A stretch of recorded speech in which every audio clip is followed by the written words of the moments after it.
সাম্প্রতিক ফর্ম বিবেচনায় এবারের আইপিএলে চেন্নাই সুপার কিংসের একাদশে সুযোগ পাওয়ার কথাই ছিল না মুস্তাফিজুর রহমানের।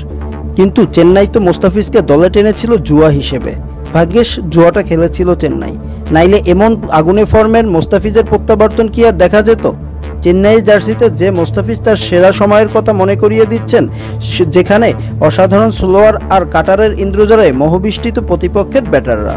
আইপিএলে ক্রমেই ফুরিয়ে এসেছে মুস্তাফিজের সময়। ঘরের মাঠে জিম্বাবুয়ের বিপক্ষে টি-20 সিরিজে থাকায় আইপিএল শেষ না করেই দেশে ফিরতে হবে তাকে। অবশ্য তার আগে চেন্নাই সুপার কিংসের জার্সিতে নিজের অপরিহার্যতার প্রমাণ রেখে এসেছেন। সর্বশেষ 2 ম্যাচে ভালো কাটেনি মুস্তাফিজের। মুম্বাই ইন্ডিয়ান্সের বিপক্ষে 55 রান ও লখনৌ সুপার জায়ান্টসের বিপক্ষে 43 রানের দিয়ে একটি করে উইকেট নিয়েছেন তিনি। তাতে 6 ম্যাচে 11 উইকেট শিকার করে চেন্নাইয়ের সর্বোচ্চ উইকেট শিকারী মুস্তাফিজই। আজ মঙ্গলবার লখনৌ সুপার জায়ান্টসের বিপক্ষে ফের মাঠে নামছে চেন্নাই। ম্যাচটি তাদের ঘরের মাঠে চিদাম্বরম স্টেডিয়ামে। চিপকের এই স্টেডিয়ামে এবারের আইপিএলের সবচেয়ে সফল মুস্তাফিজ।